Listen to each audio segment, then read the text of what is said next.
Hello and welcome to the Intentional Brief, your weekly video update on the one big thing in cybersecurity news for middle market companies, their investors, and executive teams. I'm your host, Shay Colson, managing partner at Intentional Cybersecurity, and you can find us online at intentionalcyber.com. Today is Monday, March 9th, 2026. The war in Iran continues, and at home here in the U.S., prices at the gas pump are rising rapidly and stock indices are falling. Many in the U.S. are bracing for a cyber retaliation from Iran as kinetic activities become more difficult and complicated for the Iranian regime to sustain. It is in this context that the U.S. has released what's being called President Trump's cyber strategy for America that dropped last Friday after much anticipation. So let's dig into what's in the document, what's not, and how we might think about cyber strategy in an ever increasingly chaotic world. As noted, this document was released on Friday after quite a bit of anticipation. Obviously, cybersecurity is front of mind for me, and if you're watching this show, probably to some extent for you, but also for leaders in industries both across the US and around the world. The strategy document itself is actually quite short, featuring only 6 policy pillars, and also contains quite a bit of preamble and framing and I think rhetoric to some extent, but we're better off focusing on these specific policy pillars for our use case today. The first pillar is entitled, quote, shape adversary behavior, unquote, and it notes a much more aggressive stance, including offensive cyber operations by both the U.S. government and by the private sector. The second pillar, which is only 4 sentences long, is called promote common sense regulation and manages to use the phrase streamline regulations twice in the start of 2 of those sentences and closes by emphasizing the right to privacy for Americans.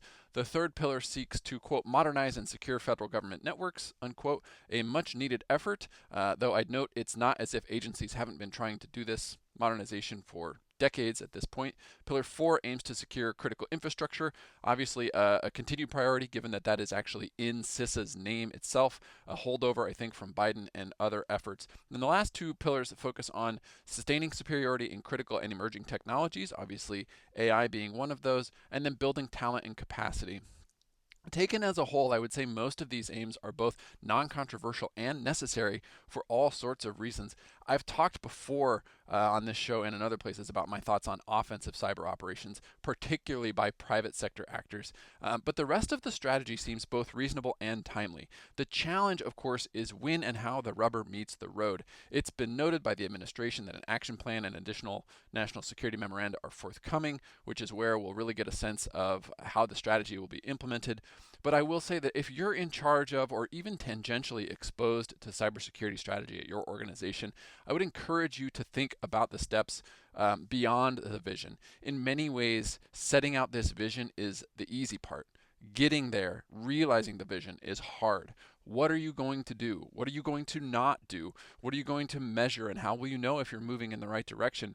Understanding these parts of a strategy are inherent to it being successful, but are often overlooked at the sake of posturing and positioning, which I worry is happening here as well. Strategies and strategists are not the hard part in any of this. The hard part is making and executing a tactical plan, and that requires time, it requires resources, people, and sustained effort.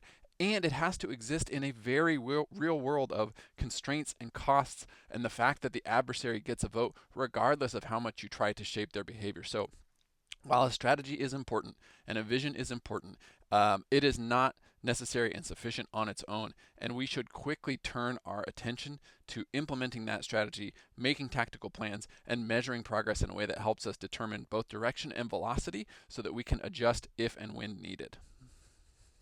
From a fundraising perspective, we saw a limited amount of fundraising this week with only $2.3 billion in newly committed capital, the majority of which is attributed to Sound Point Capital Management, who raised $1.5 billion for their third private credit fund.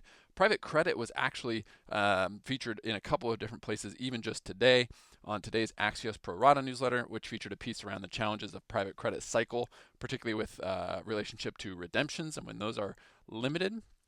Private credit was also the lead on Scott Galloway's Markets newsletter today. So clearly, it's having a moment, private credit, in the zeitgeist of the space. But like a lot of things in our dynamic, it remains to be seen if private credit will turn out to be a smart bet or a disastrous investment, or both, depending on when and how you exposed yourself to that market. So again, interesting times, no good easy answers, but certainly things to be looking at. A reminder, you can find all the links to the articles we talked about in the comments section below. You can find back issues and written transcripts of these videos at intentionalcyber.com, and we will see you next week for another edition of the Intentional Brief.